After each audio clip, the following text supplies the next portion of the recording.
بالعكس انا بيك يعني ولا بعدي ولا خذلتي وبتدين اكتر ما تدين قبل ما ببدا لك بتجي دوري وسندي لو اتهزيت نصي. ايوه احنا اللي عملنا عشاء العروسه في رمضان، احنا ما بيهمناش حاجه، احنا جامدين. اسمعوا الفيديو وانتوا تعرفوا ده حصل ازاي. السلام عليكم ورحمه الله وبركاته، عاملين ايه؟ يا رب تكونوا بخير. النهارده جينا في فيديو جديد. كل سنه وانتوا طيبين وان شاء الله رمضان كريم عليكم. النهارده معانا ايه؟ النهارده معانا عشاء عروسه. قبل ما نبدا الفيديو بس انزلوا اعملوا لايك للفيديو واشتركوا في القناه وفعلوا الجرس على علامه الكل عشان تشوفوا كل جديد. وما تنسوش تنزلوا في الكومنتات تحت وتكتبوا كومنت حلو للعروسه وتدعوا لها دعوه حلوه. الفيديوهين اللي فاتوا كان معانا خبيز العروسه، نزلناه، والنهارده بنعمل العشاء بتاعها. بصوا العشاء بتاعها حلو وخفيف، وبصراحه انا اقترحته عليهم وهم وافقوني في الفكره ونفذناها على طول. طبعا العشاء ده بيختلف من مكان لمكان ومن بلد لبلد ومن عروسة للتانية، كل واحدة هي بتحب تاكل ايه ما بتحبش تاكل ايه وهكذا. اول حاجة هنا انا معايا البانيه زي ما انتوا شايفين بشرح فيه. هعمل من البانيه ده حاجتين. باخد الحتة الحلوة اللي هتكون مظبوطة معايا في البانيه. معايا صدور، هاخد منها الشرايح اللي هتبقى مظبوطة معايا اعملها بانيه، والتانية هنشوف هنعملها ايه. اللي اول مرة يشوف الفيديو ده وما شافش الفيديوهين اللي تانيين، عايزة اوضح بس ان هو الفرح مش في رمضان، هو الفرح كان في شهر 9 اللي فات.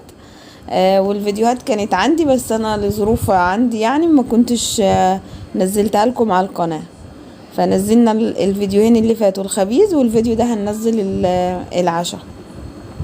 الحتت اللي بتكون في البانيه من تحت دي اللي بتكون مش بتنفع او بتكون الشريحة بتاعتها مش مظبوطة، هقطعها كده مربعات عشان هنعمل بيها ايه حاجة تانية. خدت كده كل الشرايح المظبوطة عملتها للبانيه وخليتها خفيفة ومتساوية على قد ما قدرت يعني، والباقي كده قطعته مربعات. انا مش فاكرة بصراحة كميات، يعني مش فاكرة ده كان كيلو ولا 2 كيلو ولا ايه، بصراحة مش فاكرة، بس هما طالما صدرين يبقى تقريبا كيلو. شفت الخضار، جبت الخضار اللي انتوا شفتوه ده، بصل وفلفل الوان، وفرمته كده في الكبة عشان هعمل التتبيلة اللي هحط فيها البانيه وهحط فيها المربعات دي هعمل بيها شيش طاووق وهعمل بانيه. فهعمل لهم التتبيلة، هعملهم في تتبيلة واحدة. هحط شوية خل وهحط البهارات ملح وفلفل اسود، ممكن لو عندكم بهارات فراخ تحطوا، انا عندي كل حاجة لوحدها يعني ملح فلفل بابريكا زعتر جرفة جنزبيل كل البهارات اللي انتوا بتحبوا تحطوها حطوها. المهم انا هبهر الخلطة دي ببهارات كده كتير، كركم وكاري عشان خاطر تكون طعمها حلو. عايزه اقول لكم ان انا هنا كنت ابتديت فيها من بالليل، يعني ده يعتبر يوم الحنه بتاعت العروسه، ابتديت اجهز من بالليل عشان تاني يوم اسوي على طول وما تاخرش على الفرح، والحاجه تبات في التتبيله فتكون احلى. بصوا هنا خلاص اهو، مش عارفه المقطع اللي انا بحط فيه الحاجه راح فين. المهم انا حطيت كله مع بعض في علبه واحده واختصرت يعني، ونفس التتبيله. هنا عندي اللحمه المفرومه، هفرم برضو قطع كده من الفلفل الالوان عشان اطعمها اصفر واخضر واحمر، وممكن تستغنوا عن الفلفل الاحمر والاصفر يعني. ومعايا بصلة وهفرمهم ناعم عشان نبهر اللحمة المفرومة. اعملوا لايك للفيديو لو انتوا لسه متابعين، وان شاء الله الايام اللي جاية هننزل كل يوم ان شاء الله، هننزل فيديو، هننزل حاجات العيد ان شاء الله. تابعوا القناة الايام اللي جاية. خلاص كده هفرم البصل والفلفل مع بعض، هفرمهم حلو هنعمهم خالص. وعندي هريسة برضو مطلعها كده بتفك جنبي عشان احط فيها في اللحمة المفرومة، وهحط برضو البهارات بتاعتي ملح فلفل اسود بهارات كفتة، لو عندكم بهارات الكفتة الجاهزة. عايزين تحطوا بقى كده مشكل حطوا البهارات اللي انتوا بتحبوها. كل ده برضو انا كنت لسه بالليل. وهحط حتة هريسة وهفضل اعجن فيها كويس خالص، ومعلقة بقسماط تفضلوا تعجنوا فيها خالص لغاية الكفتة ما النسيج بتاعها كده تحسوا ان بيجي عامل زي الخطوط. كل ما تعجنوها حلو كل ما تكون معاكم حلوة وما تفكش معاكم خالص.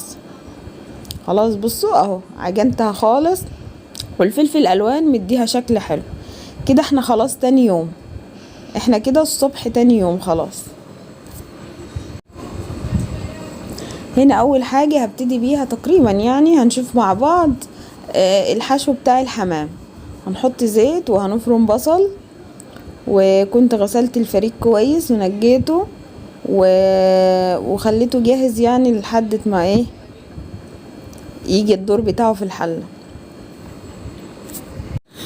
حطيت البصل كده وحطيت الكبد بتاعه الحمام، وهفضل اشوحهم لحد البصل ما ياخد معايا لون. لما البصلة بتاخد لون الحشوة بيكون طعمها حلو ولونها حلو. لو سيبناها بيضة الحشوة هتفضل بيضة والطعم هيكون مختلف. بصوا اهي اخدت لون معايا. هنزل بقى بالبهارات، فلفل وملح، وحطيت رشة جوز الطيب، وهفضل اقلبها كده. اول ما ريحة البهارات معايا تطلع يبقى كده خلاص تمام. بس كده هحط الفريك. انا غسلته كويس بصراحة انا ما بنجعهوش، بحس ان هو من غير نقع بيطلع مظبوط معايا. هديله تشويحة بس كده يدوب في البصل، وبعد كده هنزل عليه في المية بتاعته وهسويه نص سوا، وبعد كده ههدي النار عليه واخليه لحد ما يستوي، هيكون معانا نص سوا. بس كده خلاص كده كده خلاص هنسيب الحلة تاخد السوا بتاعها وهنشوف. دي سمبوسة كنت حشيها من بالليل، برضو كنت حشيها جبنة وزيتون وفلفل برضو. كنت مجهزاها من بالليل وغطيتها وسبتها في التلاجة. عادي تعملوها من بالليل وتغطوها مش هيحصل لها اي حاجة. بس كده هنخش هنا نعمل ايه. اللحمة المفرومة برضو اللي كنا عاملينها مع بعض هبتدي اصبعها وهعمل كفتة. هصبعها زي ما انتوا شايفين كده. انا فضلت ان انا بدل ما اعمل عدد صوابع كتيرة وحجمها صغير، وقلت لا انا اعمل صوابع كبيرة ومليانة ويكون العدد بتاعها اجل. فصبعت زي ما انتوا شايفين كده على المسن، والصينية برضو دهنتها زيت وحطيتها في الفرن بقى على طول. هبتدي هنا اعمل الحاجة اللي وراها. البانيه اللي انا كنت متبلاه، الفراخ الكفتة انا صبعتها بس لسه ما حطيتهاش في الفرن. بصوا هنا البانيه بحط في الدقيق، وبعد كده في البيض واللبن، وبعد كده في الفيجيتار. هعمل كده كله. انا بحط في الدقيق مرة واحدة عشان خاطر ما وسخش ايديا. وجايبة الصينية دي حط عليها كيس، وهبتدي ان انا ايه اضغط كده على البانيه كويس عشان خاطر يبقى حلو معايا ومظبوط ويكون كله مليان فيجيتار وتكون الرسمة بتاعته حلوة. وهبتدي احط كده جنبه على جنب بعض على الكيس، ولو انا احتجت احط فوق طبقة تاني هحط عليها كيس عشان ما يمسكش مع بعض. بس كده بصوا البانيه شكله عامل ازاي، تحفة.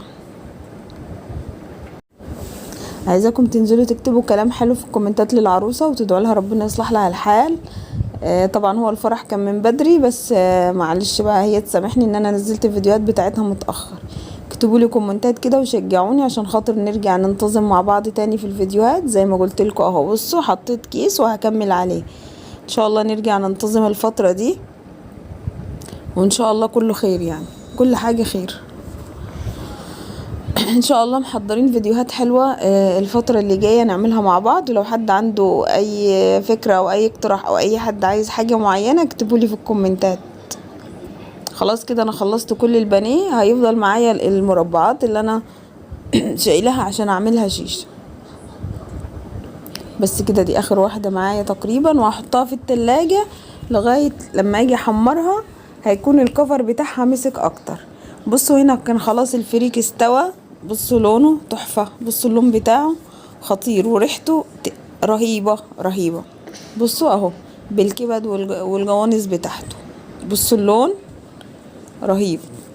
بصوا بقى انا حشيت الحمام. كنا عاملين 3 فرد حمام، حطيتهم في صينيه وحطيت عليهم بصل كده، وهحط ملح وفلفل وبهارات، وهغطيها بورق فويل وهحطها في فرن البوتاجاز. مش هسلق. وهنا بصوا اهو هحط الكفته مع الحمام.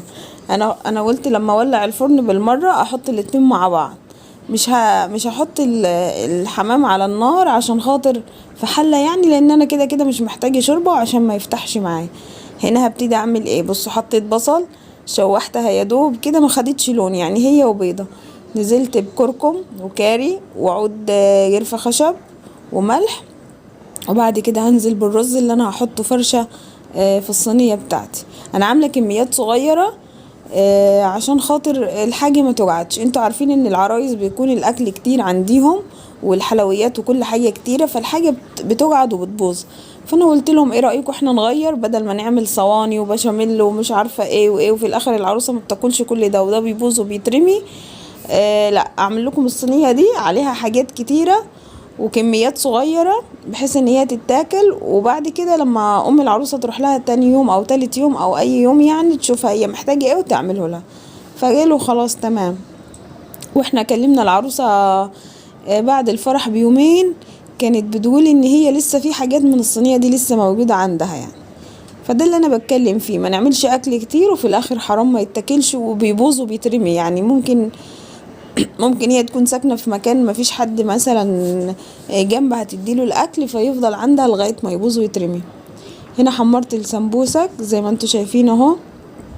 حطيت في الطاسة دي هحمر حاجات كتير ورا بعض. ابتديت اول حاجة بالسمبوسة كده، كان خلاص الوقت فلازم ان انا انجز. والرز خلاص استوى، عندي لون الزعفران ده حطيته كده وحطيته من فوق وهديت النار عشان خاطر الرز يكون ايه لون ولون.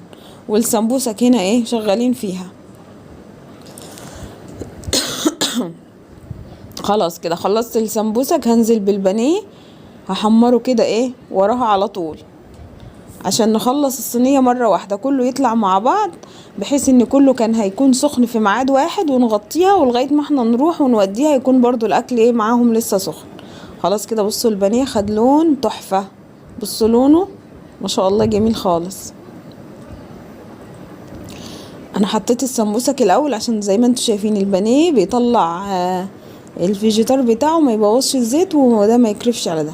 بصوا هنا خلاص كان البانيه اهو، وادي السمبوسك والكفتة خلاص هتطلع، والحمام كان خلاص برضو.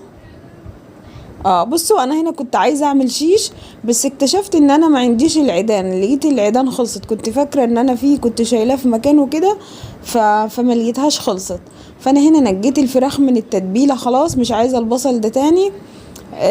وهعملها هشوحها كده في الطاسه من غير عيدان الشيش يعني. انا كنت عايزه احطها لها في الاعواد بتاعه الشيش بس ما لقيتش. وهنا كنت محضره الفلفل الالوان والبصل اللي انا كنت هحطه بس ما لقيتهوش. هنا حطيت شويه دبس رمان وحطيت زيت. انا في الاول شوحت الفراخ من غير اي ماده دهنيه عشان خاطر ايه كده كده الفراخ هتنزل ميه لو حطيتها في ماده دهنيه، فانا حطيتها من غير ماده دهنيه عشان ايه ما تنزلش الميه بتاعتها. وبعد كده حطيت زيت ودبس رمان. هنا ادي الحمام دهنته كده بالفرشه صلصه وحطيته تحت الفرن برضو خد لون. وادي الكفته اهي خلاص طلعت معايا، والاكل كله كده زي ما انتوا شايفين. هنبتدي خلاص نغرف في الصينيه على طول. ادي الصينيه كده غلفتها بالورق الفويل، وادي الرز هديله تجليبه، وزي ما انتوا شايفين هتكون رزايه صفرا ورزايه حمرا. هقلبها كده وهنزل بيها ايه افرشها في الصينيه. ما شاء الله كل حاجه بتاعتها كانت حلوه ما شاء الله ما شاء الله. الاكل بتاعها كان خفيف وسهل وكل حاجه ما شاء الله طلعت مظبوطه. حتى في الفيديوهات بتاعت الخبيز بتاعتها قلت لكم ان كل حاجه بتاعتها ما شاء الله اللهم بارك كانت طالعه حلوه وسهله وخفيفه وما شاء الله يعني كان حظها حلو. بصوا الكفته كده فضلت ان انا اقلبها في الصينيه في الدهون اللي نازله في الصينيه، خلت الكفته كده فيها لمعه. هرص كده الصينيه بشكل حلو عشان شكلها ايه في النهايه يكون حلو. حطيت الصوص اللي نزل كده رشيته عليها، وعملت فحم للحاجات دي وغطيته بفحم عشان خاطر الحاجه تكون ايه كانها مشويه يعني على الفحم. رصيت البانيه كده. طبعا انتوا ممكن تعملوا الصينيه دي تحطوا لحمه، تحطوا فراخ، تحطوا بط، تحطوا كفته، تحطوا بانيه، تحطوا اي حاجة انتوا عايزينها، تشوفوا العروسة بتحب ايه والعريس، وتعملوا لهم الاكل اللي هم بيحبوه. بس كده حطيت الحمام وفضيت حتة كده عشان هحط عليها ايه الفراخ الشيش دي. بصوا هرصها كده اهو، احطها لهم كده في الحته دي وهم يشيلوها في المعلقه بقى وخلاص. انا كان نفسي اعملها لهم عيدان بس للاسف يعني اكتشفت ان انا ما عنديش في اخر لحظه. ده شويه فول كده حمصته وشويه زبيب رشتهم من فوق عشان ايه يديهم طعم. وعملت شرايح البرتقان دي كده وشرايح ليمون زينت بيها الصينيه، وبرده بتكون حلوه مع الاكل ده لما نيجي ناكله. بصوا اهو شرايح برتقان كده وليمون، بتدي شكل وبتدي طعم يعني لو هم اكلوه مع الرز والخلطه والكلام ده. بصوا الشكل النهائي للصينيه ما شاء الله اللهم بارك، تحفه.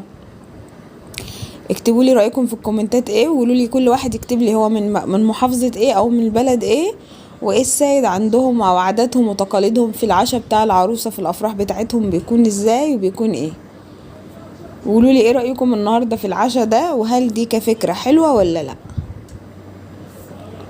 يا رب الفيديو يكون عجبكم، يا رب الوصفات تكون عجبتكم، سهله وبسيطه.